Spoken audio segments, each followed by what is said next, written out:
তো এখানে আমরা কি দেখবো যে জাস্ট কেন্দ্রটা দেওয়া, আমাদের কি বলছি যে শর্তটা আমাদের ভালো করে বুঝতে হবে ফার্স্টে, যে শর্তটা আসলে কি বলছে সেটা ভালো করে আয়ত্ত করতে হবে, এবং শর্ত যেটা বলছে ওই শর্তের ভাষাটাকে আমাদের জাস্ট লিখিত আকারে প্রকাশ করতে হবে, তাহলে আমাদের প্রায় 95% ম্যাথ ডান। পরবর্তীতে জাস্ট আমরা শর্ত জাস্ট ম্যাথ করে করে করে জাস্ট সমীকরণগুলো মিলিয়ে মিলিয়ে আমরা ম্যাথটা করে ফেলতে পারবো 5% যে টার্মটা থাকে, ঠিক আছে। তো এখানে ফার্স্টে কি বলছে, যে শর্তটা বলছে সেটাকে আমরা লিখিত আকারে প্রকাশ করি। দেখো এখানে বলছে কেন্দ্র 4,-8, তাই না? তাহলে তার মানে আমরা কি জানি, কোন বৃত্তের কেন্দ্র হচ্ছে কত, -g আর হচ্ছে -f। আমরা এটা নিচে নিচে লিখলাম, ঠিক আছে। নিচে নিচে লেখার কারণে এখানে বুঝতে পারবা -g হচ্ছে x অক্ষের স্থানাঙ্ক, ওই কেন্দ্রের x অক্ষের স্থানাঙ্ক, x অক্ষের স্থানাঙ্ক এখানে কত বলা আছে, এখানে আছে 4, যেটা হচ্ছে -g এর সমান। আর -f এর মান কত, -8। তাহলে আমি এখান থেকে g আর f এর মানটা পাবো। দেখো g এর মান আমাদের এখানে কত, 4 -4, আর f এর মানটা হবে আমাদের 8, তাই না? তাহলে দেখো আমরা জাস্ট একটা জিনিস, একটা বিন্দু দ্বারা আমাদের জি এবং এফ এর মানটা নির্ণয় করলাম, যেখানে আমাদের আগে যখন ওই দুইটা বিন্দু মানে ওই দুইটা বিন্দু দ্বারা বা তিনটা বিন্দু দ্বারা বৃত্তটা গমন করে, অর্থাৎ ওই বিন্দুটা বৃত্তের উপর অবস্থান করে এমন শর্ত দেওয়া থাকতো, তো সেই ক্ষেত্রে আমরা কয়েকটা সমীকরণ বের করে আমাদের জি এর মানটা নির্ণয় করা লাগতো। কিন্তু এখানে জাস্ট একটা কেন্দ্র, এখানে একটা জাস্ট শর্ত দেওয়া আছে, কেন্দ্র মানে ভিজিবল মান হচ্ছে আমাদের একটা কেন্দ্র, ওটা দ্বারা আমাদের জাস্ট দুইটা মান নির্ণয় করা হয়ে গেছে, জি এবং এফ এর মান। এবং আমাদের টেন্ডেন্সি কি বলছিলাম এই বিদ্যার অধ্যায়ে, যে আমাদের মেইন টেন্ডেন্সি হচ্ছে জি এফ এবং সি এর মানটা নির্ণয় করা, ঠিক আছে। তো দেখো কেন্দ্র দেওয়া থাকলে খুব ইজিলি আমরা জি এবং এফ এর মানটা নির্ণয় করতে ফেলতে পারি। তো বাকি যে মানটা থাকে সেটা হচ্ছে সি। সি এর মানটা কিভাবে নির্ণয় করবো, সি এর মানটার জন্য আমাদের এই শর্তটা লাগবে, সেটা হচ্ছে কি ওয়াই অক্ষকে স্পর্শ করে, তাই না? আচ্ছা, তো এটা খুব ইজি। ওয়াই অক্ষ যখন স্পর্শ করে, অথবা একটা ওয়াই অক্ষ একটা এক্স অক্ষ বা ওয়াই অক্ষের একটা নির্দিষ্ট অংশকে খণ্ডিত করে, ঠিক আছে, বৃত্তটা ওয়াই অক্ষ এবং এক্স অক্ষের একটা নির্দিষ্ট অংশ খণ্ডিত করে, এরকম খণ্ডিত করা বা স্পর্শ করা যখন টার্ম আসবে, যখন চোখ বুঝা যদি ওয়াই অক্ষকে স্পর্শ করে, তখন তোমরা এটা কি লিখবা, 2√f² - c, এত এর মান, অর্থাৎ খণ্ডিত অংশের মান ওয়াই অক্ষকে যদি খণ্ডিত করে তাহলে এটা হবে 2√f² - c, আর যদি এক্স অক্ষ করে তাহলে g² - c, ঠিক আছে। আর এই খণ্ডিত অংশের মান এখানে কি হবে, আমরা কিছুক্ষণ আগে দেখে আসছি কি হয় যখন স্পর্শ করে, যখন কোন একটা অক্ষকে স্পর্শ করে তখন এমন একটা নির্দিষ্ট বিন্দুতে স্পর্শ করলো, আমার যদি এরকম হইতো তাহলে আমার একটা খণ্ডিত অংশ থাকতো এরকম, ঠিক আছে, এত একটা দৈর্ঘ্য থাকতো। কিন্তু এই দুইটা বিন্দুকে যদি আমি চাপাইতে চাপাইতে যদি একটা নির্দিষ্ট বিন্দুতে এসে করি, তাহলে তো আমার কোনো খণ্ডিত অংশ থাকে না, তাই না? ওই পয়েন্ট হয়ে যায়, ওইটা কোনো দূরত্ব থাকে না, তাই না? তো সেই ক্ষেত্রে আমার দৈর্ঘ্যটা কি হয়ে যায়, জিরো হয়ে যায়। অর্থাৎ এতটুকু যে ওয়াই যে খণ্ডিত অংশটা থাকবে সেটা যখন স্পর্শ করে একটা বিন্দুতে স্পর্শ করে একটা অক্ষকে, তো সেই ক্ষেত্রে আমার এই যে আমার যে কর্তনকৃত অংশ ওয়াই অথবা এক্স এ, সেই কর্তনকৃত অংশটা কত হয়ে যাবে, জিরো হয়ে যাবে, কারণ এই দুটো বিন্দু যখন মিলে যায় তাদের আর কোনো দৈর্ঘ্য থাকে না, তার মানে কি এটা মান হবে জিরো, ঠিক আছে। তাহলে যদি এটা মান জিরো হয় তাহলে আমি এখানে 2 দিলে আমাদের এখানে থাকবে কত, f² = c, ঠিক আছে। কারণ আমরা জানি দেখো আমাদের মেইন f এবং g এর মান কিন্তু বের হয়ে গেছে, g এবং f এর মান বের হয়ে গেছে, আমরা কি বের করব, c এর মানটা বের করব। তাহলে c এর মানের জন্য আমার f² মানটা লাগবে, f² মান কত, a√² তাহলে এখানে আমরা c এর মানটা পেয়ে গেলাম। তাহলে c এর মানটা আমাদের কত আসলো, এখানে ধরে নিলাম আমরা 64 দিয়ে দিলাম, ঠিক আছে। তাহলে দেখো এখন আমরা f এর মান পাইলাম, g এর মান পাইলাম, c এর মান পাইলাম, তাহলে আমরা খুব ইজিলি এখন আমাদের বৃত্তটা নির্ণয় করতে পারবো না, কারণ আমরা আমাদের টেন্ডেন্সি যে ছিল f, g এবং c এর মান নির্ণয় করা, সেটা তো আমরা নির্ণয় করে ফেলতে পারছি, তাই না? g, f এবং c, তো g, f এবং c যখন নির্ণয় করে ফেলতে পারছি তাহলে আমরা বৃত্তের সমীকরণটা নির্ণয় করে ফেলতে পারবো ইজিলি। সেটা কি হবে, x² + y² + 2gx + 2fy + c = 0, এটা হচ্ছে আমাদের সাধারণ বৃত্তের সমীকরণ। তাহলে g, f এবং c এর মানটা বাই করে ফেলছি, আমরা এখানে জাস্ট g, f এবং c এর মানটা বসাই দিব। g এর মান এখানে কত, -4, তাহলে এখানে আমাদের কত আসবে, -8x, তাই না? এখানে f এর মান কত, 8, তাহলে আমাদের এখানে কত আসবে, 16y, c এর মান কত, 64, তাহলে আমরা এখানে 64 বসাই দিলাম। এটাই হচ্ছে আমাদের সেই কাঙ্ক্ষিত বৃত্তের সমীকরণ, ঠিক আছে। তো আগে আমরা দেখছিলাম কি দুইটা বিন্দু দেওয়া থাকে বা তিনটা বিন্দু দেওয়া থাকে, একটা কেন্দ্র দেওয়া থাকে, এগুলো থেকে আমাদের একটা বৃত্তের সমীকরণ নির্ণয় করতে হয়। তো সেই ক্ষেত্রে দেখো কত ব্রড ছিল, তিনটা ছিল, কিন্তু আমাদের কিন্তু ম্যাথটা অনেক ব্রড ছিল। কিন্তু এখানে একটা কেন্দ্র দেওয়া থেকে আমরা জাস্ট জি এবং এফ দুইটা ভ্যালুর মান আমরা মানে একটা কেন্দ্রের মান ধরে আমরা নির্ণয় করে ফেলতে পারছি, ঠিক আছে। তো এটা ছিল আরেকটা টাইপের ম্যাথ, ঠিক আছে। তো আশা করি এটাতে আমাদের কোনো সমস্যা নাই। তো আমরা নেক্সট আরেকটা টাইপে যাব, ঠিক আছে, চলো আসো দেখি একটা সেকেন্ড নেক্সট টাইপের ম্যাথটা কি বলছে আমরা দেখবো। আসো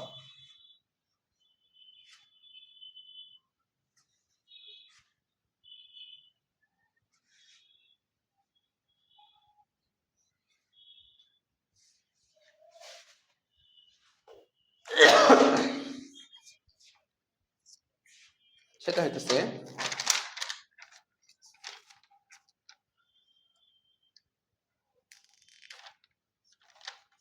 আচ্ছা এই টাইপটা হইতেছে ধরে নাও এটা কাছাকাছি বাট নট সেম। আচ্ছা এই টাইপটা কিরকম দেখো, এখানে মনে করো কোন একটা কোন অক্ষ একটা ছেদাংশ দেওয়া থাকবে, ঠিক আছে, অক্ষের ছেদাংশ দেওয়া থাকবে, মনে করো অক্ষের ছেদাংশ, ঠিক আছে, অক্ষের ছেদাংশ ও একটা নির্দিষ্ট বিন্দু দিয়ে গমনকারী বৃত্তের সমীকরণ, একটি বিন্দু দিয়ে গমনকারী, অর্থাৎ একটা বিন্দু দেওয়া থাকবে আর হচ্ছে একটা ছেদাংশ দেওয়া থাকবে, ঠিক আছে, বৃত্তের সমীকরণ নির্ণয় করা, বৃত্তের সমীকরণ, ঠিক আছে। আচ্ছা এখান থেকে আমরা কিভাবে সমীকরণ নির্ণয় করব, ঠিক আছে, আমাদের এখানে জাস্ট কোন একটা অক্ষের ছেদাংশ দেওয়া থাকবে, বলবে যে x অক্ষ বা y অক্ষের এতটুকু অংশ সেট করছে এবং ওই বৃত্তটা একটা নির্দিষ্ট বিন্দু দিয়ে গেছে, তাহলে ওই বৃত্তের সমীকরণ কিভাবে আমরা নির্ণয় করব, ঠিক আছে। তো চলো এটা আমরা দেখি। তো আমাদের মেইন টেন্ডেন্সি কি থাকবে, g f এবং c এর মানটা নির্ণয় করা, তাই না। তো চলো এটা আমরা একটা ম্যাথ দেখি। আসো এটার জন্য আমাদের জব্বার স্যারের বই, এটা একটু ইম্পর্টেন্ট ম্যাথ, এটা তোমরা একটু করবা অবশ্যই, এটা একটা ইম্পর্টেন্ট ম্যাথ। তো এটার জন্য আমরা যে ম্যাথটা দেখবো সেটা হচ্ছে জব্বার স্যারের বইয়ের উদাহরণ 8 নাম্বার ম্যাথ। হ্যাঁ এটা উদাহরণ 8, এটা আমি স্টার্ট দিয়ে দিলাম,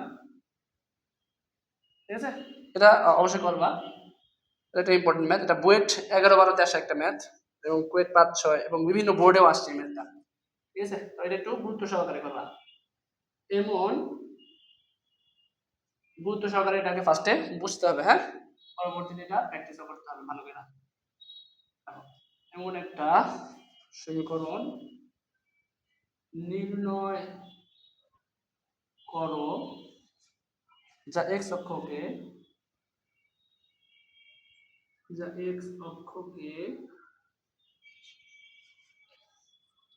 4,0 বিন্দুতে স্পর্শ করে, 4,0 বিন্দুতে স্পর্শ করে এবং যার স্পর্শ করে এবং যার দ্বারা y অক্ষের এবং যার y অক্ষের, যার দ্বারা লিখি, যার দ্বারা y অক্ষের ছেদাংশ কত 6 একক, ঠিক আছে। এরূপ দুইটা বৃত্ত পাওয়া যাবে, বলছে দেখাও এরূপ দুইটা বৃত্ত পাওয়া যাবে, ঠিক আছে, দেখাও এরূপ দুটি বৃত্ত পাওয়া যাবে, দুটি বৃত্ত পাওয়া যাবে, ঠিক আছে, এটা দেখা ঘাবড়ানোর কিছু নাই, ঠিক আছে।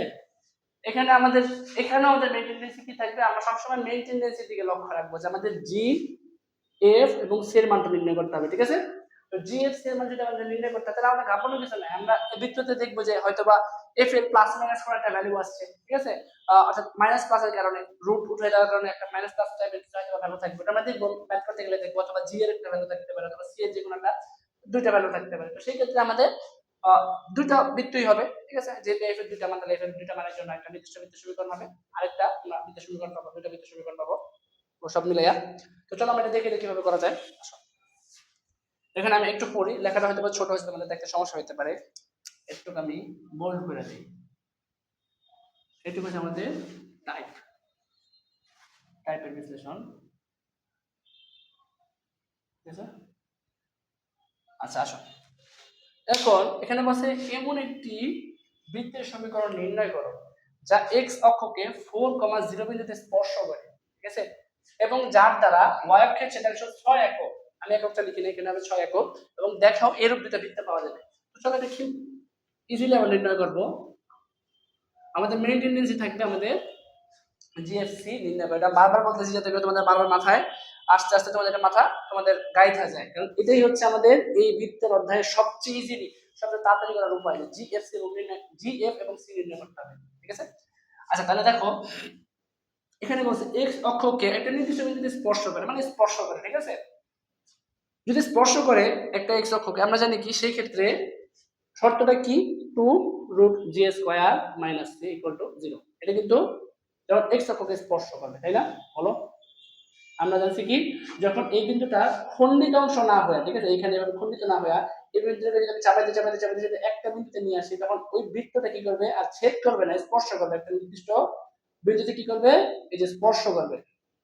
তো স্পর্শ করলে আমরা জানি যে খণ্ডিত অংশ পরিমাণ যেহেতু 0 হয়ে যায়, অর্থাৎ এই এতটুকু যে দৈর্ঘ্য ছিল ওটা যেহেতু 0 হয়ে যায়, তাহলে আমাদের শর্তটাই হইতেছে এটা ফার্স্টে। আমরা যখন এটা শর্ত দেখবো যে কোনো একটা বিন্দু স্পর্শ করছে অথবা কোনো একটা অক্ষে নির্দিষ্ট অংশ কর্তন করছে বা সেটা মানে খণ্ডিত অংশ আছে, ঠিক আছে, তো সাথে সাথে ওটা দেখার সাথে সাথে আমাদের এই সমীকরণটা লিখে ফেলতে হবে। যদি এক্স অক্ষের ক্ষেত্রে বলে তাহলে আমাদের এখানে জি আনতে হবে, যদি ওয়াই অক্ষের ছেদাংশ বলে তাহলে আমাদের ক্ষেত্রে এখানে এ আনতে হবে। যদি ওয়াই অক্ষের স্পর্শ বলে তাহলে এটা সমান 0 আনতে হবে, যদি এক্স অক্ষের স্পর্শ করে এটা বলে তাহলে আমাদের এত সমান 0 আনতে হবে, জি সমান জি² - c সমান 0 আনতে হবে, ঠিক আছে। আচ্ছা তো তাহলে চলো আমরা করি। তাহলে আমরা এখান থেকে কি পাবো, দেখো g² যদি দুইটা কারণে 0 মানে এখানে দিয়ে দিলাম, এখানে ফুল মিলে থাকে, এখানে c = g², ঠিক আছে। এই একটা সমীকরণ পাইলাম, ঠিক আছে। আচ্ছা এখন দেখো আমাদের কি বলছে, এক্স অক্ষকে এত বিন্দুতে স্পর্শ করে, তার মানে কি এই বৃত্তটা একটা নির্দিষ্ট বিন্দু দিয়েও কিন্তু একই সাথে গমন করতেছে, তাই না, সেটা কি 4,0।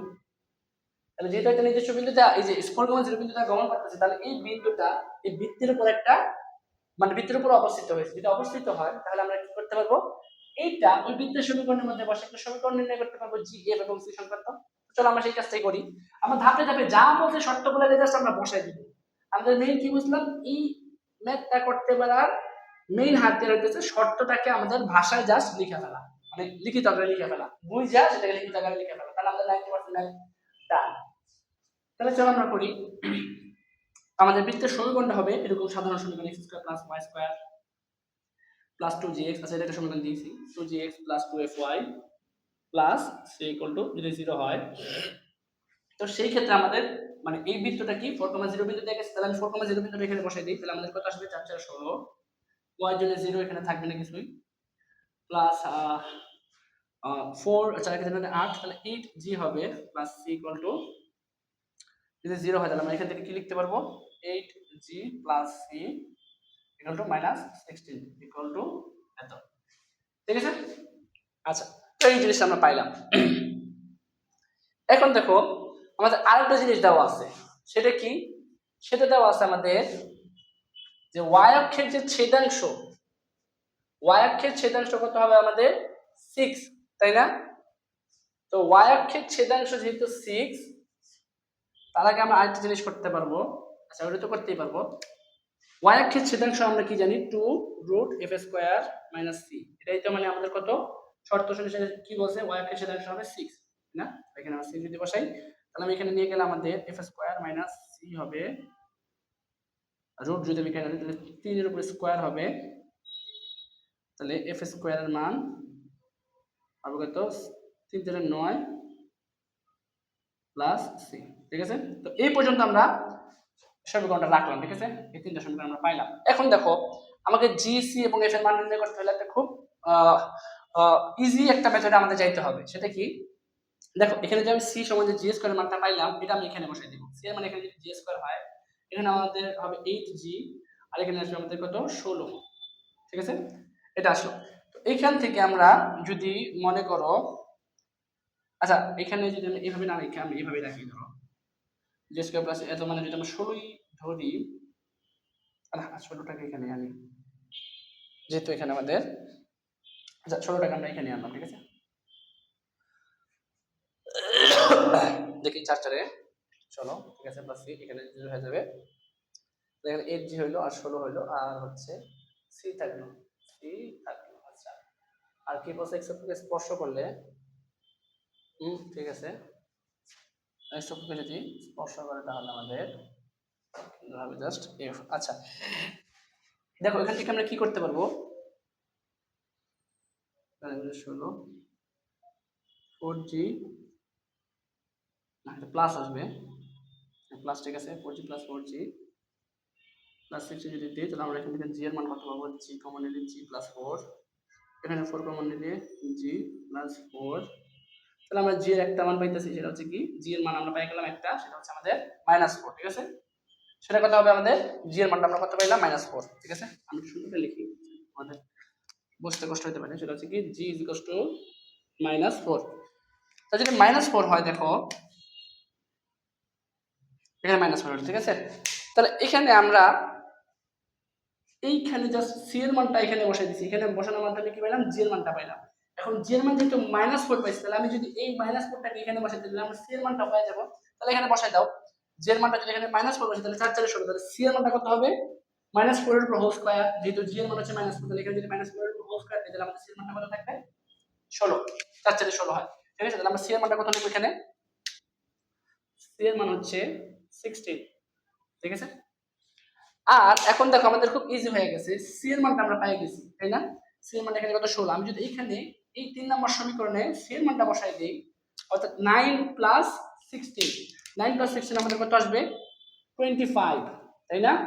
আর এফ স্কয়ার এর মান যেহেতু 25, তাহলে আমি যদি রুট করে দিলে আমাদের প্লাস মাইনাস একটা ভ্যালু আসবে, প্লাস মাইনাস 5 আসবে। দেখো আমি যে বলছিলাম জি, এই যে এখানে ফার্স্টে যে বলছিলাম জি এফ এবং সি আমাদের বের করতে হবে, এবং এখানে বলছি যে দেখাইতে দুইটা বৃত্তের সমীকরণ আসবে, তো আমি জি এর মান নির্ণয় করছি, এফ এর মান সি এর মান নির্ণয় করছি, ঠিক আছে। তো এই পর্যন্ত তো আমরা একটা সমীকরণে দেখতেছিলাম, কিন্তু দেখো এখানে এফ এ এসে আমরা দুইটা ভ্যালু পাই গেছি, একটা +5 ভ্যালু আর একটা -5 ভ্যালু। তো এটার জন্য আমাদের একটা সমীকরণ কি হবে, একটা সমীকরণ হবে যেরকম x² + y² প্লাস, যেহেতু মাইনাস আছে জি এর মান, তাহলে -8x প্লাস একটা +5y + 16 = 0। এই একটা সমীকরণ হচ্ছে আমাদের মেইন একটা যে বৃত্ত যে দেখাইতে বলছে, এই একটা বৃত্ত সমীকরণ। আরেকটা বৃত্ত সমীকরণ হবে কত, x² + y² -8x - 5y + 16, ঠিক আছে। এই তো আমরা শো করে ফেললাম যে আমাদের যে শর্ত দেওয়া ছিল সেই শর্ত থেকে আমরা দুইটা বৃত্ত সমীকরণ নির্ণয় করে ফেললাম, ঠিক আছে। তাহলে এই শর্ত থেকে আমরা কি দেখলাম, আমাদের দুইটা সমীকরণ আনা সম্ভব, ঠিক আছে। তো এটা ঘাবড়ানোর কিছু না যে দুইটা সমীকরণ বসে দেখে আল্লাহ আমাদের কি হয়ে যাবে, এমন কিছু না। আমাদের যদি দুইটা ব্যাপার মাথায় থাকে, এক হচ্ছে জি এফ এবং সি কোনো না কোনো ভাবে নির্ণয় করতে হবে, সেটা তিনটা সমীকরণ দ্বারা আমাদের নির্ণয় করতে হবে। দেখো এখানে কিন্তু আমরা মোটামুটি বলতে গেলে তিনটা সমীকরণই পেয়েছিলাম, একটা দুইটা, যে এই দুইটা এই তিনটা, এটা জাস্ট তোমার সাধারণ এক্স ওয়াই জেড এরকম একটা এফ জি সি এরকম টাইপের সমীকরণ ছিল না, এটা একটু জাস্ট একটু ঘোরানো ছিল, সি এর মান ছিল জি স্কয়ার, ঠিক আছে, আবার এখানে ছিল এফ স্কয়ার মান সমান সামথিং এরকম। তো এটার জন্য আমাদের জাস্ট কি করতে হয়েছে, ওই সমীকরণ আমরা যেভাবে নির্ণয় করে শিখছিলাম, একটার মান আরেকটাতে বসাইয়া জাস্ট আমাদের বের করতে হয়েছে। বাট আমাদের ইনফরমেশন কিন্তু তিনটাই দেওয়া ছিল, জি সি এবং এফ সংক্রান্ত তিনটা ইনফরমেশন দেওয়া ছিল, যার কারণে আমরা খুব ইজিলি জি এফ এবং সি এর মানটা নির্ণয় করে ফেলতে পারি, ঠিক আছে। তো এখানে মেইন আর কি যে খেলাটা, সেটা হচ্ছে আমাদের সমীকরণটা কিন্তু নির্ণয় করতে পারে খেলা একটা, আর মেইন ইম্পর্টেন্ট সবচেয়ে যেটা খেলাটা সেটা হচ্ছে আমাদের শর্তটা ধরতে পারা, ঠিক আছে। শর্ত ধরতে পারা হলে মানে আমাদের শর্ত ধরতে পারলে আমরা জিএফসি এর মানটা খুব ইজিলি নির্ণয় করতে পারবো, ঠিক আছে। তো আশা করি এই ম্যাথে তোমাদের কোনো সমস্যা নেই। তো চলো আমরা নেক্সট টাইপের ম্যাথটাতে আমরা চলে যাই, ঠিক আছে। আসো নেক্সট আমাদের কি বলছে একটু দেখবো এখন।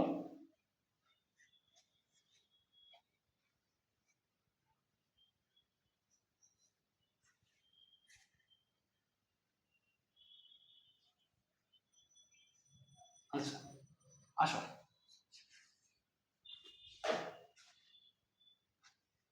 তো চলো আমাদের টাইপ 6 ম্যাথটা করবো এখন আমরা।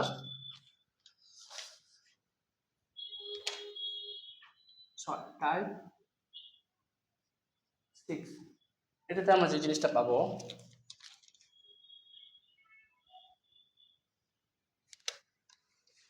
সেটা বলছে কি উভয় অক্ষকে স্পর্শ করবে এবং একটি বিন্দু দিয়ে যাবে, ঠিক আছে। আচ্ছা দেখো এখানে বলছে যেটা খুব সিম্পলি, উভয় অক্ষকে স্পর্শ করবে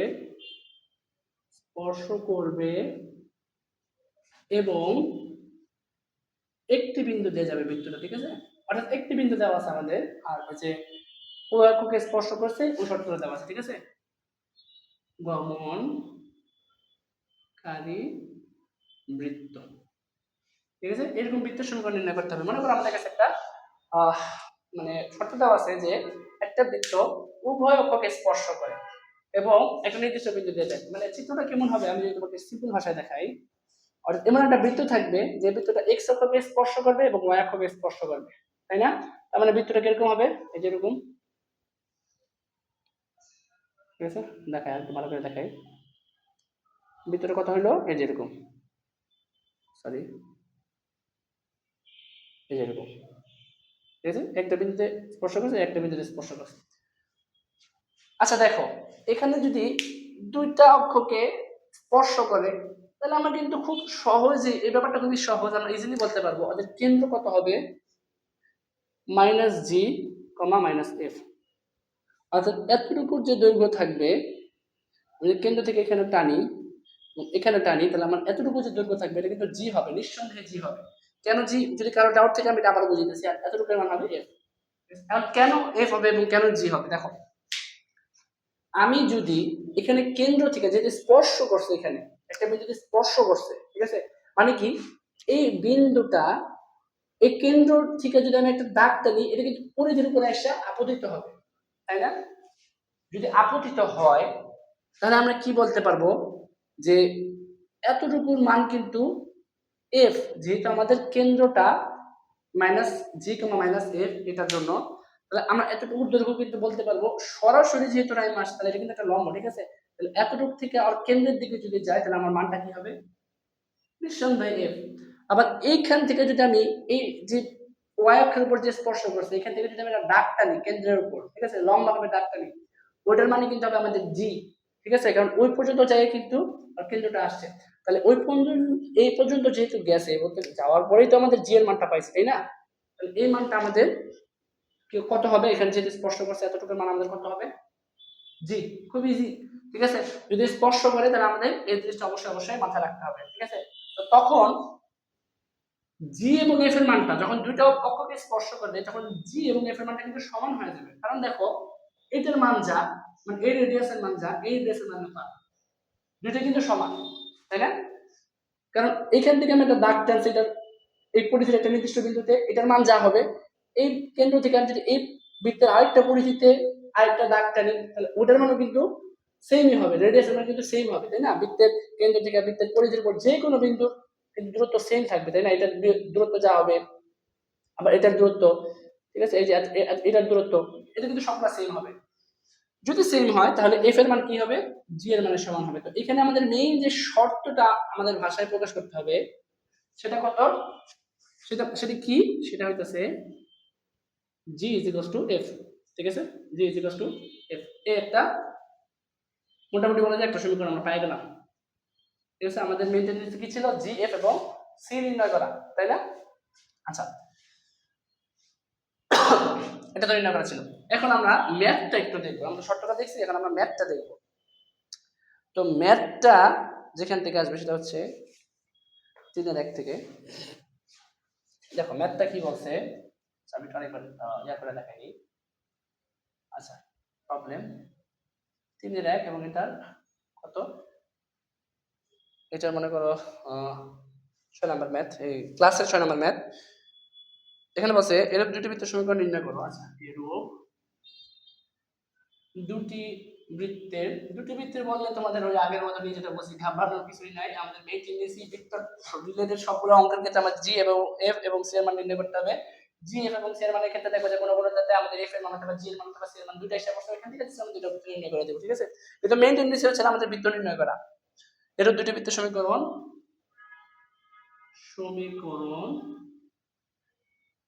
নির্ণয় করো যা উভয় পক্ষকে স্পর্শ করে এবং 1,8 বিন্দু দিয়ে যায়, ঠিক আছে? তো এটা আমাকে বলছে নির্ণয় করতে, ঠিক আছে? তো এটা আমরা খুব ইজিলি নির্ণয় করে ফেলবো। চলো আমরা দেখি কিভাবে নির্ণয় করা যায়। আসো, তো এটা কিভাবে নির্ণয় করবো সমাধান দেখো। আচ্ছা, এটা নির্ণয় করার জন্য আমাদের কি বলছি, এই শর্তটা আমাদের দিকে আগে তাকাতে হবে। এখানে শর্তই বলছে দুটো অক্ষকে অর্থাৎ উভয় অক্ষকে যখন একটা বৃত্ত স্পর্শ করবে তখন তাদের এফ এর মান এবং জি এর মান সমান হবে। অর্থাৎ জি এর মান ইজ ইকুয়াল টু এফ। ঠিক আছে, জি ইজ ইকুয়াল টু কত হবে, এফ। তাহলে দেখো আমরা এখানে জি এফ এর মান যেহেতু পাই গেলাম, জি এর মান যাবে, এফ এর মানও তা হবে। তাহলে কি আমরা বলতে পারি না আমাদের যে তিনটা চলক ছিল, ঠিক আছে, ওইখান থেকে আমরা মেইনলি দুইটা চলকে পরিণত আমরা মানে দুইটা চলকে আমরা আশা করতে পারলাম। ঠিক আছে, তাহলে আমাদের জাস্ট দুইটা সমীকরণ হলে হয়ে যাবে না? খুব ইজিলি আমরা ভাবতে পারতেছি, কারণ আমি কি বলছি, তিনটা সমীকরণ দ্বারা তিনটা চলক নির্ণয় করবো। ঠিক আছে, এখানে তিনটা চলকে নির্ণয় করতে হবে। এখানে দেখো দুইটা চলক কিন্তু একটা চলককে নির্দেশ করে, তাহলে ওইখান থেকে তিনটা চলক থেকে যদি আমি দুইটা চলককে একটা চলক দ্বারা নির্দেশ করি, তাহলে আমাদের মেইন মানে মোট চলক থাকে কয়টা, এই দুইটা। ঠিক আছে, দুইটা যদি চলক থাকে তাহলে আমরা ওইখান থেকে খুব ইজিলি দুইটা সমীকরণের মাধ্যমে নির্ণয় করে ফেলতে পারবো, তাই না? তো চলো আমরা দেখি কিভাবে এখন করব। তার জন্য আমাদের কাছে আরেকটা ক্লু দেওয়া আছে, উভয় পক্ষকে স্পর্শ করে, ঠিক আছে, এবং 1, a বিন্দু দিয়ে যায়। তাহলে 1, a বিন্দু যদি আমি সাধারণ বৃত্তের সমীকরণের মধ্যে বসাই দিই, অর্থাৎ x² + y² + 2gx + 2fy + c, এই সমীকরণের মধ্যে যদি আমরা এই বিন্দুটা বসাই দিই, তাহলে এই বিন্দুটা এই সমীকরণটাকে সিদ্ধ করবে এবং সিদ্ধ করার মাধ্যমে আমরা একটা সমীকরণ পাবো gx সংক্রান্ত। তো চলো এটা বসাই দিই। এটা কি হবে 1 + 64 + 2g plus 16f plus c equal to যদি 0 হয়, তাহলে এখানে কত আসবে 2g plus 16f plus 6 is equal to কত হবে, আমি যদি এখানে পাঠাই দিই তাহলে এখানে -65 হবে। ঠিক আছে, আচ্ছা এখন দেখো আমরা কি বলছিলাম, আচ্ছা তাহলে একটা সেকেন্ড, এরা দুটো বৃত্তের সমীকরণ নির্ণয় করো যা উভয় পক্ষকে স্পর্শ করে। আচ্ছা, আরটা সমান আমরা কি লিখতে হবে দেখো, জি সমান যেহেতু, আচ্ছা আর সমান আমরা কি লিখতে পারবো, আর সমান √g² + f² -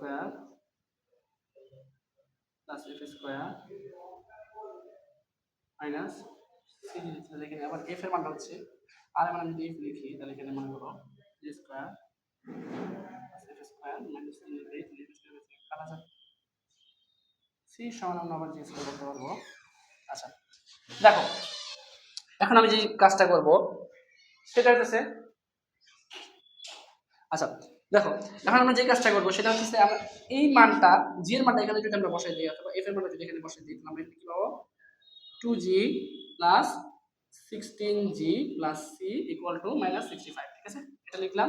আর এখানে আমাদের কত থাকবে, 18g plus c, এত ইকুয়াল টু কত, -65। তো এখান থেকে আমরা, আচ্ছা এটাকে আমরা একটা সমীকরণ দিলাম, আর এটাকে আরেকটা সমীকরণ দিলাম, এটাকে 2 দিলাম, এটাকে 3 দিলাম। ঠিক আছে, আচ্ছা 3 যদি দেই, দেখো আমরা একটা জিনিস এখান থেকে লিখতে পারবো, সেটা হচ্ছে দেখো আমার এইটার ভ্যালু যা এটার ভ্যালু তা, তাই না? এবং আমরা বলছি যে যখন দুইটা অক্ষকে স্পর্শ করবে তখন এফ এর মান যা হবে জি এর মান তা হবে, এবং এফ এইখান থেকে এতটুকু নিয়ে, অর্থাৎ এইখান থেকে নিয়ে এই যে এই বিন্দুটার স্পর্শ মানে এই বৃত্তের পরিধি এই বিন্দুটার মধ্যে যদি আমি দাগটা টানি, তাহলে এইটার মানটা কিন্তু আমরা এফ ধরছিলাম, তাই না? তাহলে এফ সমান আমরা কি বলতে পারি, আর বলতে পারি, ব্যাসার্ধ বলতে পারি। তাহলে ব্যাসার্ধ যদি আমরা বলতে পারি তাহলে আমরা ব্যাসার্ধ সূত্র আমরা জানি যে ব্যাসার্ধ সূত্র হচ্ছে √g² + f² - c, তাই না? এটা যদি লিখি তাহলে আমরা আর এর মানটা কি করতে পারবো, আমি যদি আর এর উপর স্কয়ার আর এর মানটা আমরা f লিখতে পারবো, তাই না? f এর উপর জাস্ট আমি উভয় পক্ষকে এখানে স্কয়ার করেছি, এখানে স্কয়ার করছি, এখানে স্কয়ার করছি। তোমাদের সুবিধার জন্য আমি আরেকটু লিখে রাখলাম এখানে f, r সমান যেহেতু এখানে f, ঠিক আছে, এখানে r সমান যেহেতু f, তাহলে এখানে আমরা f সমান কি লিখতে পারি, g² + f² - c রুট এটার উপর। ঠিক আছে, পরবর্তীতে আমি এই লাইনে আসলাম। ঠিক আছে, সেটা হচ্ছে কি, উভয় পক্ষকে যদি আমি স্কয়ার করে দিই তাহলে এখানে f² আসবে, এখানে g² + f² - c, তাহলে এখান থেকে আমার f² f² কাটা যাবে, তাহলে এখানে থাকবে g² - c = 0, তাহলে এখানে যদি আমি c টাই না ফেলে তাহলে c এর মান কত আসবে, g²। ঠিক আছে, এখন এই জিনিসটাকে নিয়ে আমি এখানে বসাই দেব। যদি আমরা বসাই দিই তাহলে আমাদের কত আসবে দেখো, g² + 18g - 65। ঠিক আছে, তো দেখো আমরা এখান থেকে খুব ইজিলি জি এর একটা মান পেয়ে যাব, তাই কিনা? এখান থেকে আমরা ইজিলি একটা কিন্তু জি এর মানটা পাবো। যদি জি এবং এফ এর মানটা পাওয়া যায়, ঠিক আছে, যদি জি এবং এফ এর মানটা পাওয়া যায় তাহলে সেখান থেকে আমরা জি এর মানটা জাস্ট দেখো এখানে জি এর মান কিন্তু এফ এর মানের সমান। তোমরা যদি এইটাকে জাস্ট পলিনোমিয়ালে মানে এই সূত্র দ্বারা যদি ভাঙো, জি এর দুইটা মান পাবো, জি1 জি2, এটা কি হবে মাইনাস এখান থেকে মাইনাস বি যেটা, ঠিক আছে, মাইনাস বি, অর্থাৎ আমি এটা লিখে দিই তাহলে 18 plus minus root B square, অর্থাৎ বি স্কয়ার এখানে কত 18 এর হোল স্কয়ার, অথবা তুমি হয়তো মিডল টার্ম হইতে পারে, আমি জাস্ট মিডল টার্মে দেখাইলাম না, তোমরা যদি মিডল টার্ম করতে পারো মানে যদি যায় তাহলে করে দেখো। তাহলে বি স্কয়ার আমি জাস্ট এখানে র্যান্ডম দিয়ে দিলাম, বি স্কয়ার প্লাস 4ac অর্থাৎ এ সি 4 ইনটু মাইনাস 65। আচ্ছা এখানে আমরা প্রথমত প্লাস না মাইনাস আছে, মাইনাস করেছি, আচ্ছা নিচে হবে তত কত 2, ঠিক আছে। এটা থেকে আমরা জি এর দুইটা ভ্যালু পাবো হয়তো বা, ঠিক আছে, জি এর দুইটা ভ্যালু হয়তো একরকম হইতে পারে, একরকমই হবে হয়তো বা, একরকমই হওয়ার কথা। যদি একরকম হয় তাহলে আমরা এটার থেকে এফ এর মানটাও পাই যাবো, যেহেতু জি এর মান এফ এর মানের সমান, ঠিক আছে। তোমরা এটা একটু করবা, এটা থেকে আমাদের জি এর মানটা বের করতে হবে, জি এর মান যদি বের করি তাহলে জি এর একটা মান থাকবে, ওই মান থেকে আমাদের এফ এর মানটাও পাওয়া যাবে, ঠিক আছে। তাহলে আমরা জি এর মানও পাইলাম, এফ এর মানও পাইলাম, তাহলে বাকি থেকে কি সি, তাহলে সি তে কি করবো, এখানে জি এর মানটা বসাই দেব, ঠিক আছে। জি এর মানটা যদি বসাই দিই তাহলে আমার জি এর মানটা এখানে কি আসবে, মানে সি এর মানটা কত আসবে, সি এর মানটা হবে আমাদের জি এর উপর স্কয়ার, তাহলে জি এর মানটা যদি আমরা পাওয়া যাই তাহলে তাহলে এখান থেকে আমরা সি এর মানটা পাওয়া যাবো, ঠিক আছে, মানে জাস্ট স্কয়ার করে দেওয়া যায়, আমরা সি এর মানটা পাওয়া যাবো, তাহলে জি এর মানও পাওয়া যাবো, সি এর মানও পাওয়া যাবো, এফ এর মানও পাওয়া যাবো। তাহলে বাকি আমাদের কি থাকবে, জাস্ট সমীকরণের মধ্যে x square plus y square plus 2g এর মধ্যে g এর মানটা বসানো, 2fy এর মধ্যে f এর মানটা বসানো এবং c এর মধ্যে c এর মানটা বসানো। যদি বসে তাহলে আমাদের এই ম্যাথটা কমপ্লিট হয়ে যাবে, ঠিক আছে। তো তোমরা অবশ্যই এটা করবে, আমার কাছে যেহেতু এখন ক্যালকুলেটর নাই আমি তোমাদের দেখাতে পারতেছি না। তো ইনশাআল্লাহ নেক্সট ক্লাস থেকে আমাদের বাকি যেই টপিক টাইপগুলো থাকবে ওগুলো আমরা শিখব, এবং আমাদের এই ম্যাথের অধ্যায়গুলো অবশ্যই মানে এই ম্যাথটা আমরা মানে এই অধ্যায়টা আমরা অবশ্যই খুব ভালোভাবে কমপ্লিট করব, ঠিক আছে। তো আজকের মধ্যে তোমাদের সাথে এখানে, নেক্সট ক্লাস থেকে আবার ইনশাআল্লাহ দেখা হবে, ঠিক আছে। আসসালামু আলাইকুম ওয়া রাহমাতুল্লাহি ওয়া বারাকাতুহু।